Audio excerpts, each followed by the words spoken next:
Olá, pessoal. Então, o objetivo desse vídeo é falar um pouco mais sobre o teorema fundamental do cálculo e do porquê ele vale, né? A gente sempre tem usado ele, sempre tem falado para você que ele vale, e a gente sempre tem estressado o ponto de que a gente não sabe por que ele vale. Bom, agora eu vou tentar explicar para vocês isso. Esse é o objetivo do vídeo. Então, aqui, ó, teorema fundamental do cálculo, quando e por que ele vale. Quando é que ele vale? Quando você puder derivar a função, né?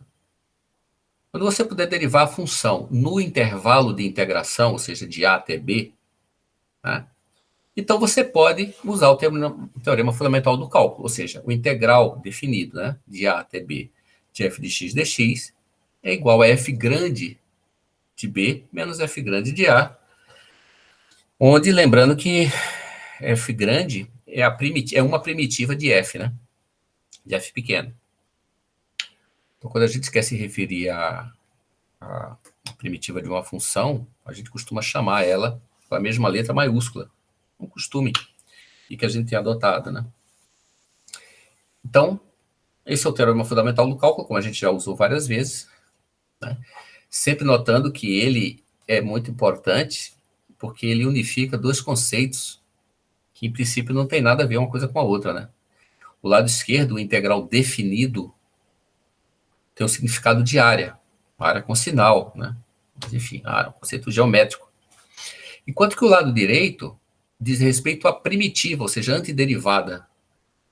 Né? Você deriva para trás, vamos dizer assim, né? Para achar a função f grande de f, a primitiva, uma primitiva de f pequeno. Então, por que vale isso, né? Tem que, para calcular a área, eu uso a primitiva de uma função antiderivada da função, integrando em b menos o a e isso da área, né? É isso que nós estamos aqui para ver.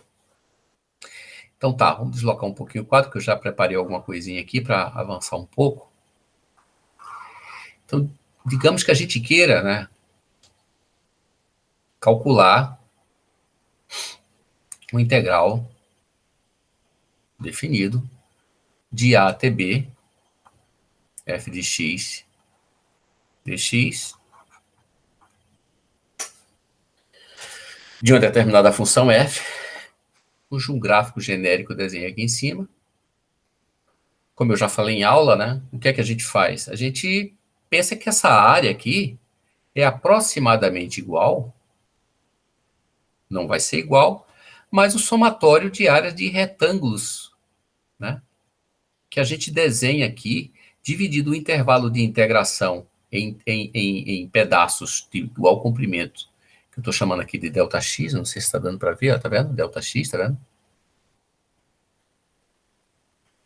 Então, daqui para cá, ΔX, daqui para cá também é ΔX, certo? E assim por diante. Esse aqui vai ser a base dos retângulos, mas a altura vai ser quem? Vai ser F desse ponto mais à esquerda da base do intervalo. Então, no caso aqui, vai ser f de A, né? F de A vai ser a altura desse gráfico aqui, mas para o segundo retângulo vai ser f de x1, para o terceiro retângulo vai ser f de x2 e assim por diante. Ou seja, para o retângulo 1, para o retângulo 2 é f de x1, para o retângulo 3 é f de x2. E eu vou chamar esse A aqui de x0, tá? Que facilita a notação. Para o retângulo 1 é f de x0, que é o próprio A. Então, vai ser aproximadamente igual o somatório das áreas desses retângulos, que eu vou representar assim, ó, f de x i menos 1 vezes ΔX i variando de 1 até n maiúsculo aqui, ó, onde esse n maiúsculo representa o número total de retângulos. Certo? O número total de retângulos. Essa área não vai ser exatamente igual, isso aqui é uma aproximação. Tudo isso eu já falei em aula, mas não custa nada repetir, né? E aqui deixa eu mostrar uma coisa aqui para vocês. Ó. Pronto, tá vendo aqui? Quando você divide em retângulos do jeito que eu desenhei aqui, ó, do jeito que eu tinha feito aqui, adotando essas esses ΔX, desses N retângulos. Esse N aqui tem que ser maiúsculo, né? Deixa eu apagar isso aqui. Apagar isso aqui. Esse N tem que ser maiúsculo. N maiúsculo, isso. Então, quando a gente faz essa divisão, a gente está cometendo um erro, por isso que esse cálculo é aproximado, e o erro está expressado aqui em vermelho, né? Vermelho. Certo? Deixa de fora aqui essas áreas. Aqui a gente, né? Aqui a gente, deixa de fora, né? Aqui, na verdade, a gente inclui, né? A gente inclui uma área aqui que não deveria incluir. Mas está vermelho porque é erro, né? A gente está incluindo quando não deveria. Mas, enfim, é uma aproximação. É ruim? Bom, pode ser. Mas você pode melhorar? Pode. Pode melhorar. Essa aproximação vai ser tanto melhor da área que você quer calcular, quanto maior for o número de retângulos. Tá certo? Então, de forma que esse erro tende a zero quando o número de retângulos tende para infinito. Por isso que a gente escreve o seguinte. A gente diz que tudo bem, isso aqui é uma aproximação, mas isso aqui é igual, esse integral aqui, ó, de A até B, de f de x dx, é igual ao limite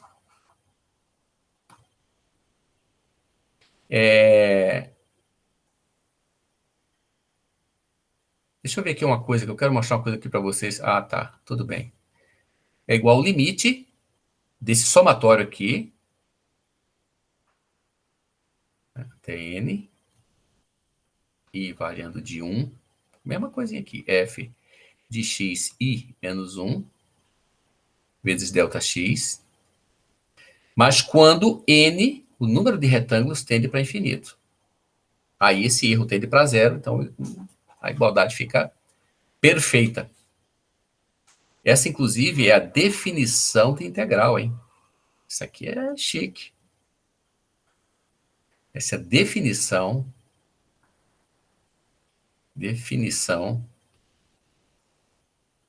de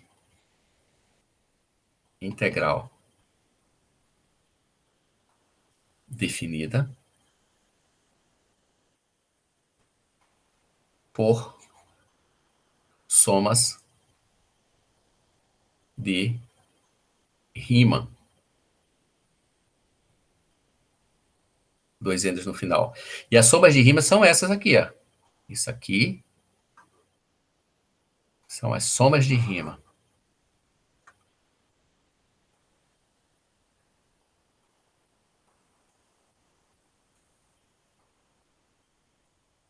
Claro, a gente não vai entrar nesse detalhe, né? Mas é só para vocês terem uma noção aí da nomenclatura. Muito bem. Show de bola. Mas uma coisa que eu quero observar, que eu não falei para vocês ainda. Tudo isso mais ou menos eu falei. Mas repare o seguinte. Olha essa figura aqui. Show.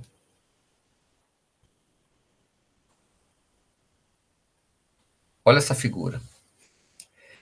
Eu vou deslocar essa figura um pouquinho, deixa eu ver aqui. Cadê os níveis? Deixa eu ver. Que nível que eu tô? Esse aqui. Vamos desenhar, vamos deslocar só essa figurinha aqui. Ó. Essa figura aqui mostra o seguinte, ó. É uma observação importante, mas não é em paralelo isso aqui. Repare que aqui eu tenho o mesmo tipo de construção que eu fiz aqui em cima, só que de três formas diferentes. A primeira forma é igual a que eu fiz aqui, ou seja, os retângulos que eu peguei, ó, são todos tomados com, claro, o mesmo ΔX, e a altura baseada no ponto sempre da esquerda dos retângulos, ó, tá vendo? Ó, tá vendo? Aqui não. Aqui foi tomado como altura os pontos da direita de cada base, de cada retângulo. Tá vendo aqui, ó? Tá vendo? aqui desse segundo retângulo, essa altura. Desse penúltimo retângulo aqui, ó, tá, que está bem visível, a altura foi baseado no segundo ponto, né, da base, ó, tá vendo? Repare que aqui você vai cometer um erro diferente daqui, né? Aqui você está contando essas áreas a mais, aqui você contou essa área a mais, aqui você contou a área a menos, tá vendo? Aqui no último retângulo é o contrário, você contou a área a mais e aqui você contou a menos. Então, repare que são maneiras de medir a altura desses retângulos, duas maneiras diferentes. Mas só existem essas duas? Não. Eu poderia ter adotado pontos médios aqui, ó. Poderia ter adotado um ponto médio aqui. Aí, em cada retângulo, eu posso cometer tantos valores a mais quanto a menos. Entendeu? Aqui, ó, cometer a mais, aqui cometer a menos. Isso aqui faltou incluir, ó. Tem gráfico aqui em cima. Aqui tá, não está muito visível. Aqui, de novo, para mais e para menos, aqui para mais e para menos. E eu tomei o ponto médio, mas eu podia ter tomado, não na metade, mas eu podia ter tomado, sei lá, um terço à esquerda de cada retângulo. Ou podia ter tomado pontos diferentes dentro do retângulo. Seriam erros diferentes que eu cometeria com essas partições da área que eu estou querendo calcular. Só que tem um detalhe importante. Quando você faz o número de retângulos tender para infinito, todos esses erros, para cima, para baixo, de um jeito ou de outro, todos tendem para zero.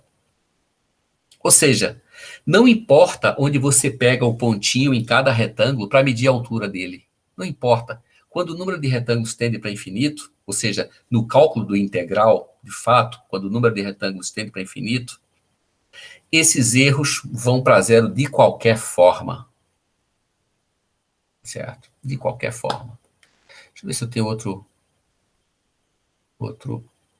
Tem outro aqui, ó. Tem outro exemplinho aqui também que eu botei. Opa, não é esse. Tem outro exemplinho que eu botei aqui. É esse? Também não é. Acho que é esse. Também não é. Tô perdido. Onde é que eu tô aqui? Aqui. Tem outro exemplinho aqui também, né?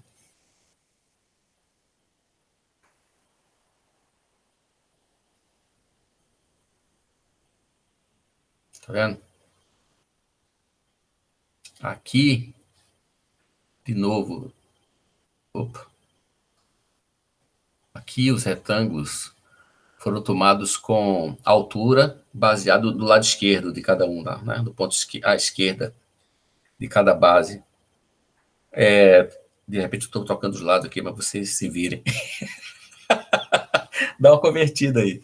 Aqui é o contrário, do lado direito, né? E aqui, não. Não, aqui ponto do meio, tá vendo? Aqui ponto médio. E aqui no lado direito. Mas, de novo, esses erros, quando o número de retângulos aí tende para infinito, todos esses erros tendem para zero. Isso aí não. Vou até apagar isso. Então, vamos dizer assim, deixa eu botar aqui, a conclusão é a seguinte, né? Eu vou colocar aqui como observação, essa é a camada principal. Vou tirar isso daqui. Cadê as minhas cores? Está aqui. Então, a observação importante é a seguinte, né? Observação.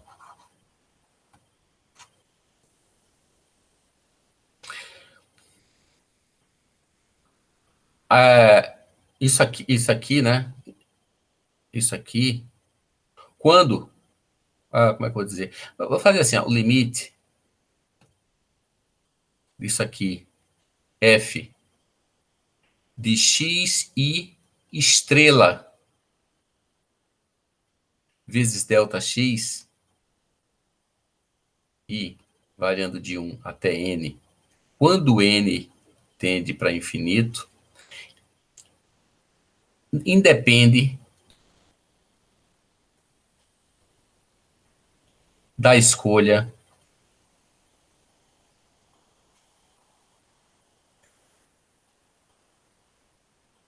dos xi estrelas, onde se calculam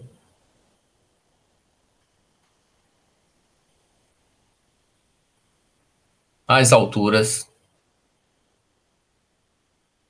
dos retângulos.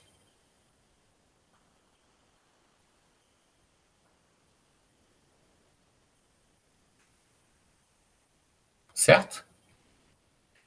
Então, eu vou chamar genericamente esse ponto aqui, né? Ou seja, isso aqui... Então, eu vou escrever mais aqui. Logo,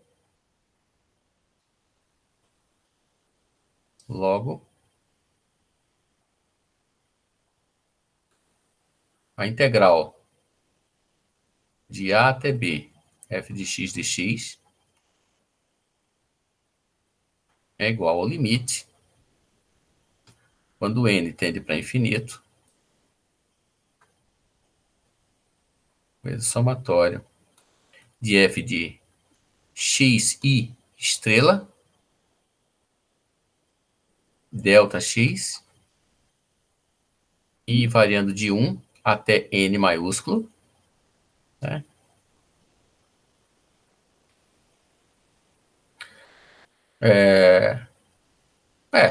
Já está aqui escrito o que, né? O que significa o xi, né? Vou até trocar de cor para dar um destaque aqui.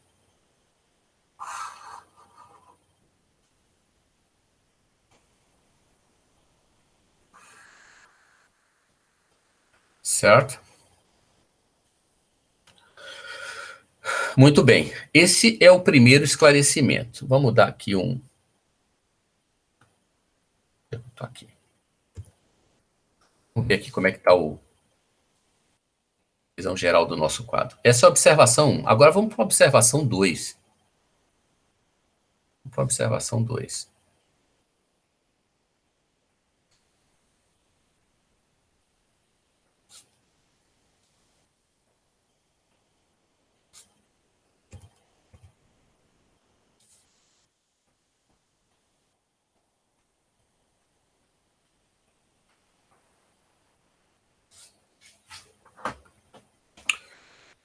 Estou em 100% aqui? Não, peraí. Agora sim. Observação 2.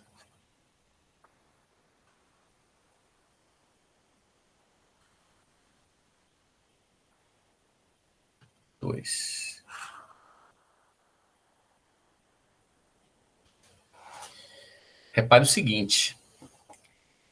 Digamos que eu tenha... Eu vou desenhar aqui um eixo X.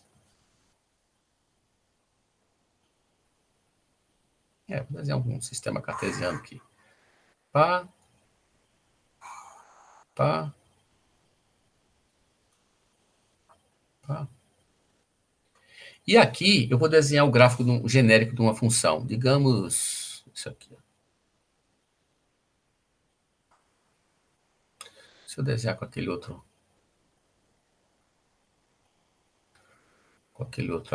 Cadê? É esse aqui. Esqueci aqui. Não. Não. Esse aqui. Digamos que eu tenha...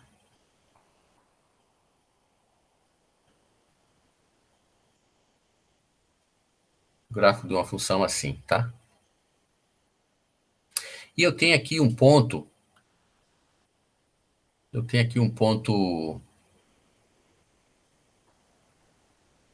de coordenadas...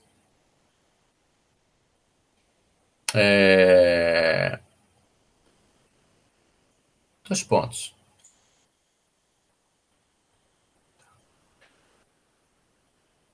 Repare, o que eu estou interessado é em saber o que acontece em cada um desses pedacinhos aqui, ó. Tá vendo? Em cada um desses pedacinhos aqui, ó. Esses pedacinhos de gráficos aqui. Deixa eu dar um zoom aqui melhor para mostrar para você. Olha aqui, o que eu estou interessado é em que acontece em cada um desses pedaços de gráfico dentro de cada um desses retângulos, tá? Então, eu vou agir lá como se eu estivesse considerando esses retângulos. Só que eu não vou olhar para o gráfico, eu não vou estar interessado propriamente no gráfico da função f pequeno de x. Presta atenção. Eu vou desenhar o gráfico da primitiva de f, porque a primitiva de f é outra função, né? Então, ela vai ter seu gráfico, certo? Mas eu vou querer olhar o gráfico da primitiva de f, a primitiva de f aqui,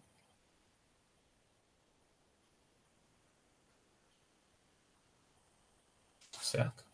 Mas no intervalo daqueles que eu dividi o fzinha pequeno, tá? Então eu vou agir aqui como se estivesse olhando para aqueles intervalos. Por isso que eu vou usar a notação que tem lá. Vocês vão entender. No intervalo daqueles eu tenho sempre. Cadê? Deixa eu ver onde é que eu estou. Não, isso aqui. Agora sim. Eu vou chamar esse aqui de ponto xi, xi e xi menos 1. Tá? Então, esse aqui é o esse aqui está fazendo o papel do retângulo, do iésimo retângulo lá daquela divisão.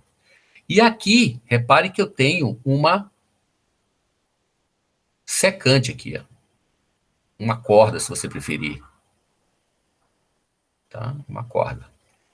Que é a linha reta que passa por esses dois pontos aqui. No gráfico aqui da esquerda, seria como se eu estivesse olhando para a corda que passa por. Eu não vou desenhar aqui porque aqui é o gráfico de f pequeno, lá é o gráfico de f grande, né? Mas enfim, não é bom olhar para ali realmente, que aqui é f grande, eu tinha esquecido disso. Atenção, porque isso realmente causa muita confusão. Então, repare que essa linha reta, ela tem um gráfico, ela tem uma equação, né? Y é uma linha reta. Y igual a ax mais b. E essa inclinação aqui, inclinação de R, vou chamar essa reta aqui de R, é o quê? É f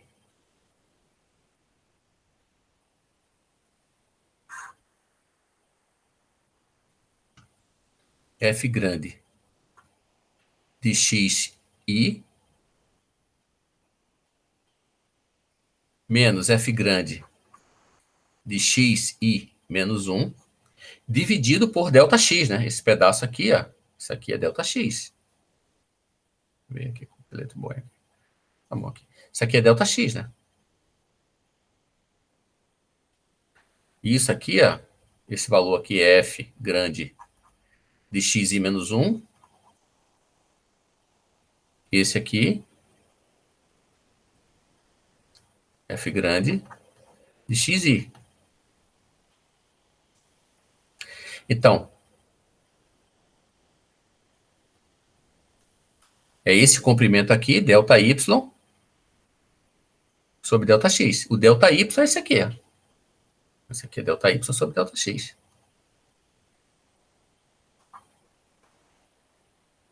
Né? ΔX. Muito bem. Só que, quando a função é suave, assim, é diferenciável também, né? É suave, você tem aqui no meio algum ponto cuja a tangente tem a mesma inclinação dessa secante aqui. Então, existe algum ponto aqui no meio, eu vou chutar aqui, tá? Deixa eu desenhar com outra cor. Ó.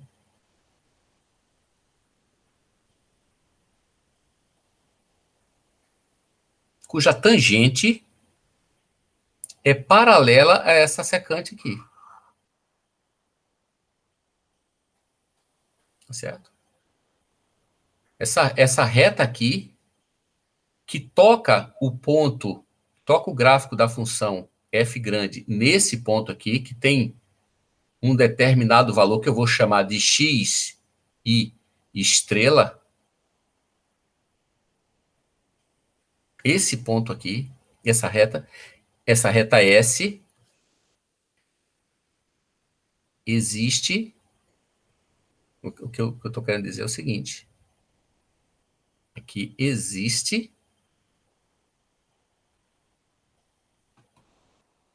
xi estrela, tal que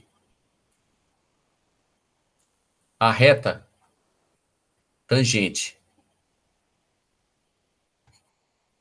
a f de x em x e estrela é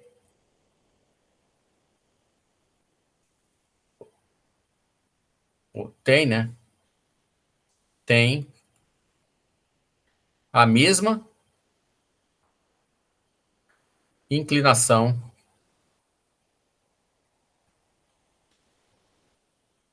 da secante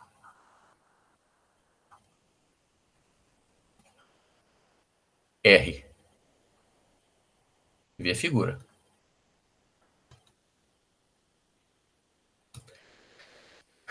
Mas aí eu pergunto, quem é a inclinação dessa reta S? Quem é a inclinação dessa reta S que é tangente ao gráfico de f grande de x nesse ponto? Resultado, inclinação de f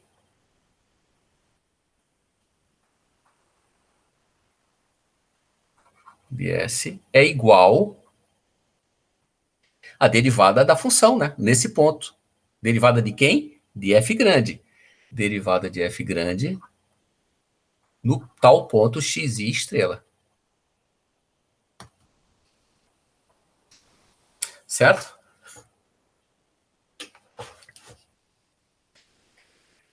Então, o que é que eu quero dizer com isso, né? Eu quero dizer que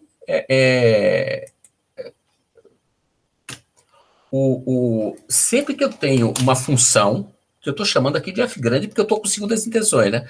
Mas isso vale para qualquer função. Toda vez que eu tenho uma função e eu determino essa função diferenciável, né? Suave, você pode calcular a derivada nela em todos os pontos. Você tem dois pontos, passando uma secante passando por dois pontos. Entre esses dois valores aqui, tem um ponto cuja tangente tem a mesma inclinação da secante. Deixa eu mostrar para vocês umas figuras aqui da internet.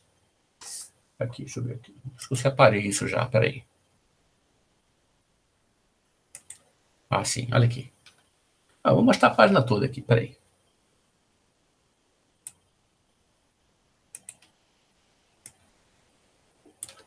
Deixa eu ver aqui, vocês estão vendo. Olha lá, vocês estão vendo aqui, né? Deixa eu ver aqui.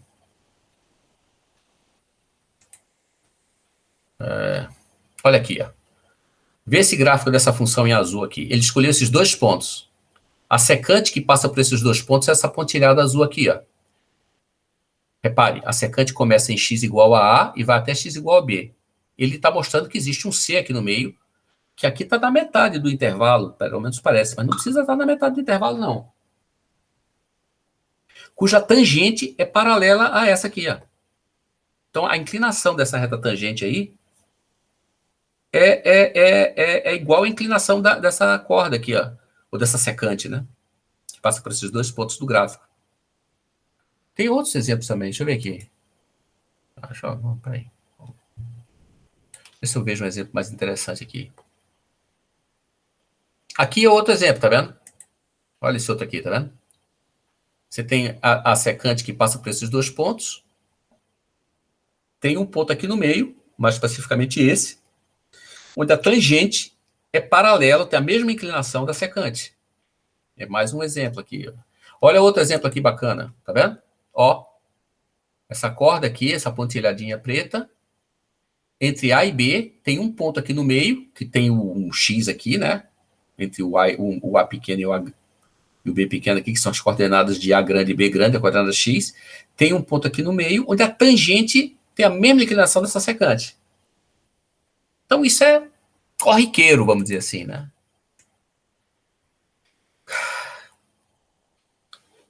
Então, esse é o chamado teorema do valor médio. Eu não vou entrar em detalhes aqui, né? Mas eu vou escrever pelo menos aqui, né? Vou colocar entre parênteses.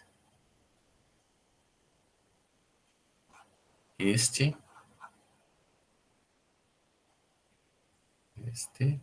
é o teorema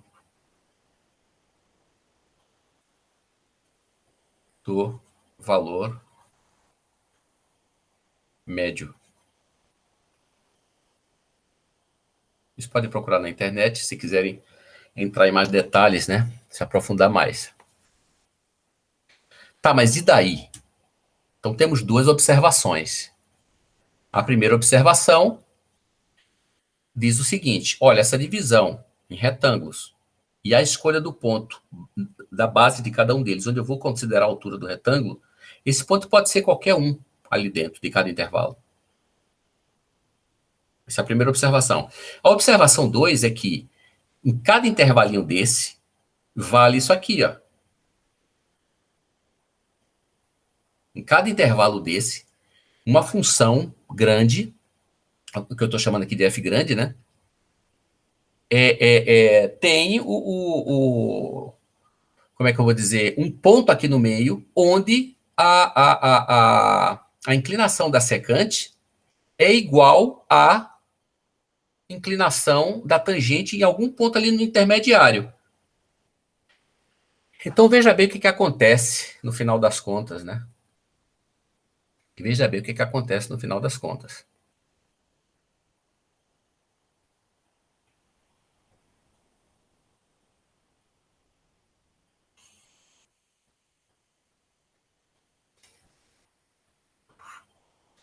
Vamos voltar ao nosso integral. Integral de A até B de f de x dx é, por definição, o limite daquela soma das áreas dos retângulos quando o número de retângulos tende para infinito. Tá? Somatório das áreas dos retângulos. As áreas dos retângulos, como é que são?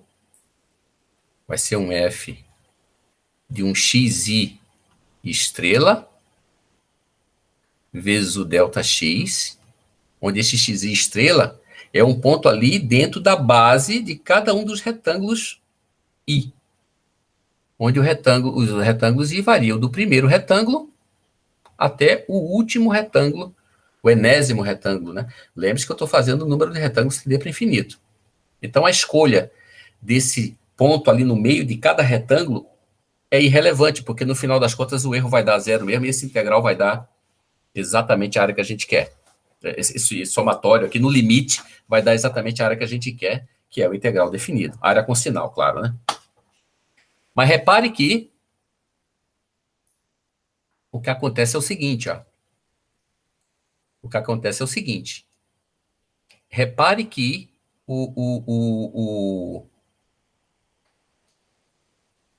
daqui você tem o seguinte, ó. Essas duas coisas aqui, se eu pegar outra cor, né? Essas duas coisas aqui me dão o seguinte, que, repare, a inclinação a derivada de f grande de xi, estrela, é igual que a inclinação da tangente num ponto intermediário que existe vai dar igual à inclinação da secante, isso tudo de f grande. Mas aqui, ó, que é dado por isso aqui, que é igual a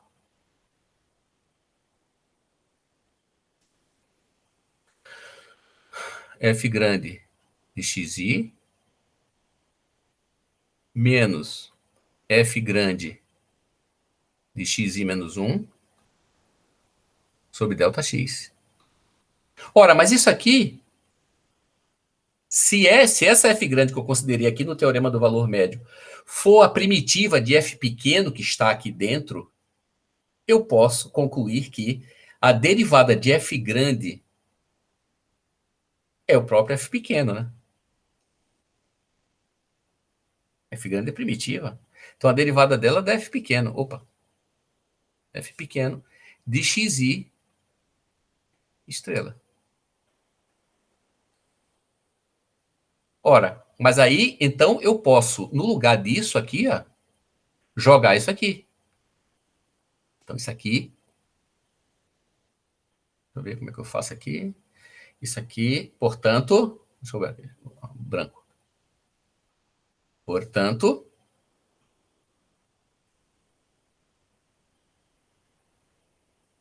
a integral de A até B de f de x dx, que é igual ao limite n tendendo para infinito. No lugar desse f estrela aqui, eu vou colocar isso, ó.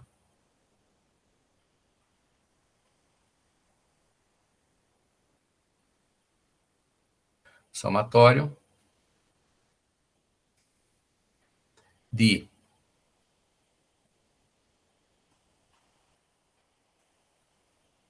f grande de xi menos f grande de xi menos 1 sobre ΔX vezes ΔX.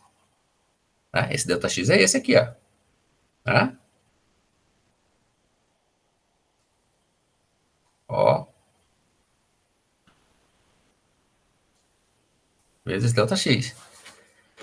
Isso aqui é isso, ó. Tá certo? Ó. Vou até fazer isso aqui também.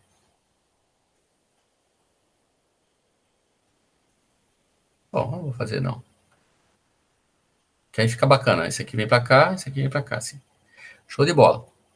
Ó, ΔX dividido por ΔX dá 1.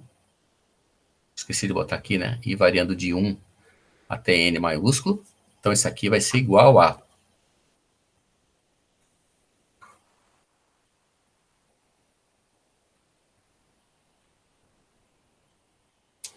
Isso aqui vai ser igual a... Cadê?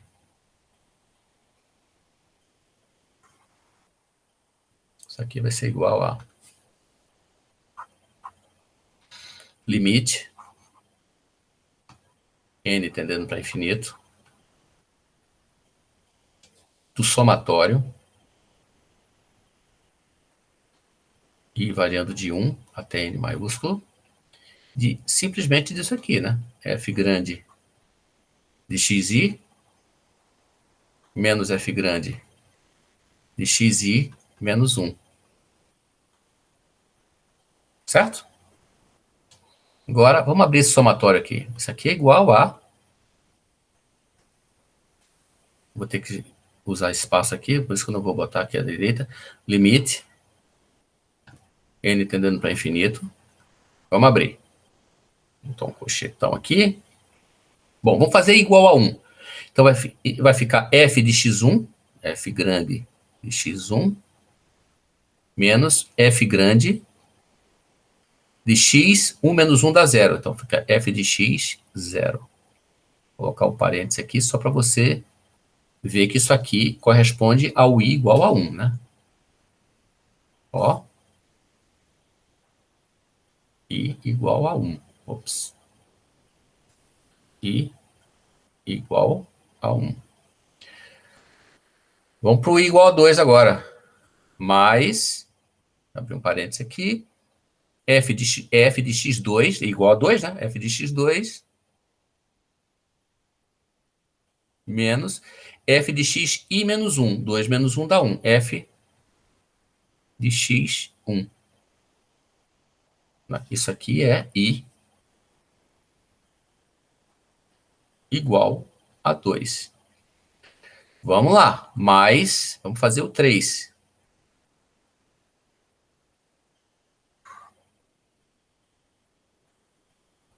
F de x e x3 menos f de x2, i menos 1, né? F x2. Isso aqui é o i igual a 3. Vamos para o 4. Eu quero convencer você. Mais f de x4 menos f de x4 menos 1, 3. F de x3. Certo? E por aí vai, né? E por aí vai. Até o enésimo, né? Vamos lá. Mais, ó. mais até o enésimo. Vai ser... Eu vou colocar o enésimo menos 1 aqui, tá? Até o fxn, maiúsculo, menos o anterior, né? F de x n menos 1. Mais, isso aqui é para i igual a n. É o último retângulo. Mas vamos botar o penúltimo aqui. Acho interessante. Mais, que é o penúltimo. F. O penúltimo é n menos 1, né? F de xn menos 1. N maiúsculo menos 1. Menos o anterior. F de xn menos 2. Certo? Muito bem. Temos isso aí. Vamos botar aqui.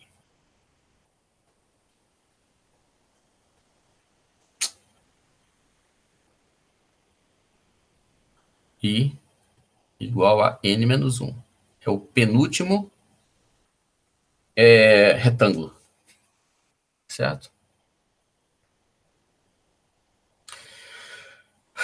Muito bem. Então, repare o que é que nós temos, né? Nós temos que esse ΔX cancelou, só ficou essas diferenças aqui, né? Esse somatório todo, e eu vou simplesmente abrir o somatório. Limite, n tendendo para infinito, abrir esse somatório na soma toda. São n termos, né? N maiúsculo termos. E está aqui. Agora, se você observar direitinho, olha o que bonito que acontece. Ó. Repare que aqui tem f de x1, né? Aqui é f de x1. E aqui tem menos f de x1. Então, esse cara aqui, ó, anula com esse, ó.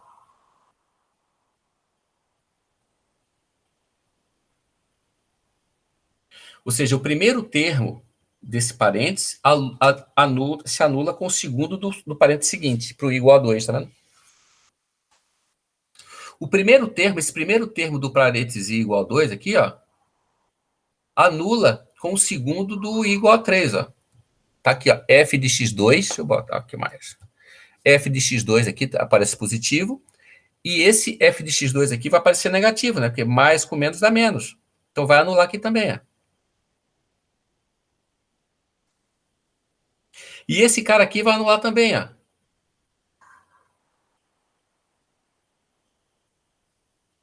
Então, o primeiro de cada parênteses desse sempre anula com o segundo do outro. Esse aqui também, o primeiro desse parênteses vai se anular com o segundo do outro também. Deixa eu escrever assim. Ó.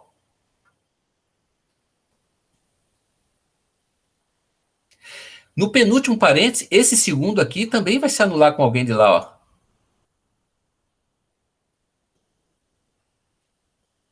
E desse penúltimo parênteses aqui, esse primeiro vai se anular com o segundo aqui, ó. O primeiro, ó, f de xn menos 1, positivo, menos f de xn menos 1, tá aqui, ó. Deixa eu botar um colchete que eu esqueci aqui, né?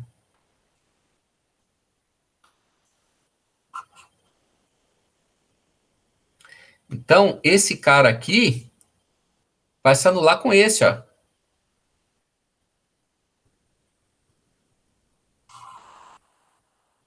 Tá certo? Então, no final das contas... Deixa eu fechar aqui que o pessoal chegou para não atrapalhar a gente. Pera aí.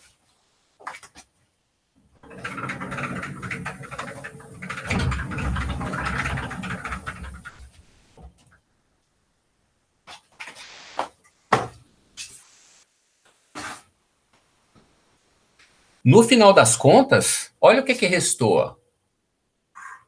Olha o que restou. Vou dar aqui um mais. Vou escrever, né? Isso aqui fica igual ao limite. Opa, vou botar de azul aqui.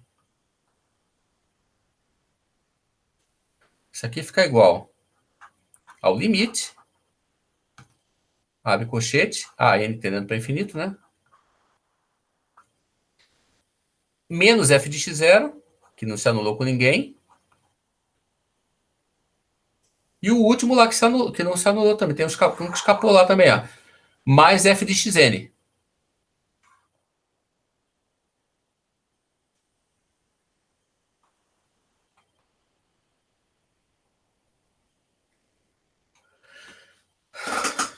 Ora, mas veja bem. Olha aqui, ó.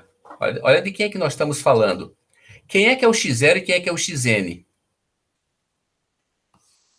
Quem é que é o x0 e quem é que é o xn?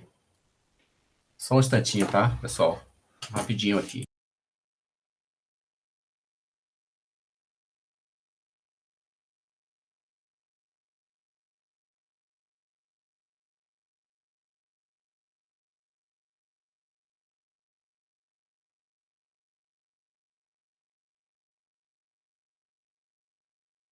Oi, voltei.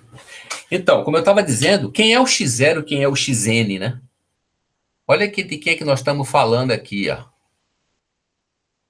Olha quem é o x0. É o A. E quem é o xn? É o B.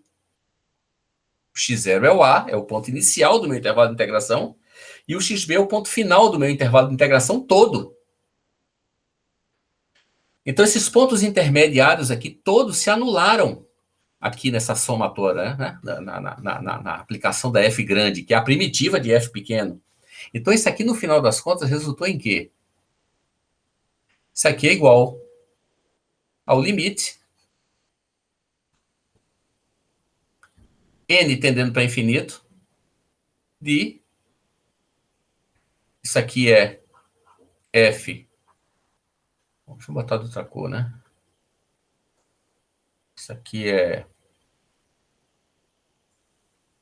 isso aqui é b, né? Isso aqui é a. Então, isso aqui ficou simplesmente assim. F de b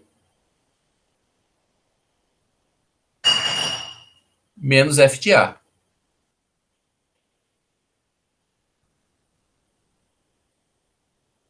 Quando n tende para infinito. Bom, mas aqui nada depende de n, né? Então eu posso.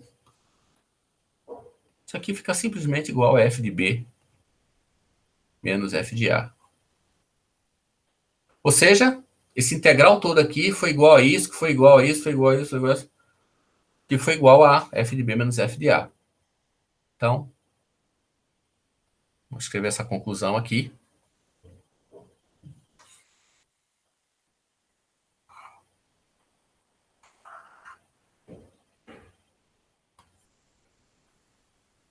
Logo,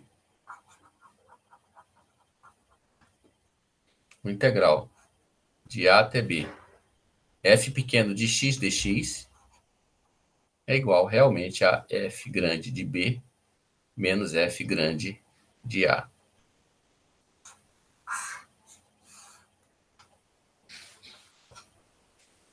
E isso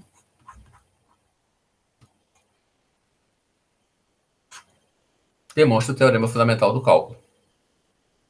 Certo? Fazendo uma breve resumo, para a gente capturar a essência, né, da demonstração, a gente partiu do fato de que a gente já sabe, né, que o integral a gente calcula aproximando a área por retângulos. Esses retângulos de base ΔX e a altura é calculada a partir de pontos aqui no meio de cada base de cada retângulo, tá certo?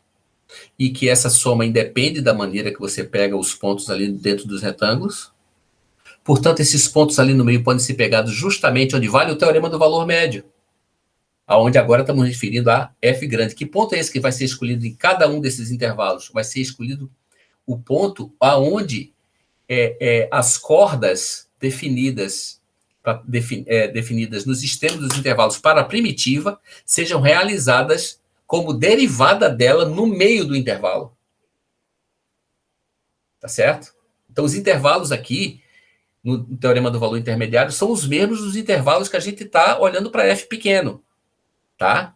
Mas aqui a gente está pegando o valor em x estrela, escolhendo o valor de x estrela ali no meio do intervalo para o cálculo das alturas dos retângulos, como aquele ponto que satisfaz o teorema do valor intermediário, do valor médio, desculpe, para a primitiva. E ele existe. Teorema do valor médio. E fazendo isso, eu posso transformar meu integral, o meu somatório aqui, como uma soma de simplesmente valores da primitiva em extremos desses intervalos, né? Somatório de f de b menos f de a para cada um daqueles intervalozinhos, e eles vão se cancelando, no final de contas termina só f de b menos f de a. Certo, pessoal? Então, podem continuar usando o teorema fundamental do cálculo tranquilamente, porque é show de bola. É isso aí. Parar a gravação. Falou, tchau.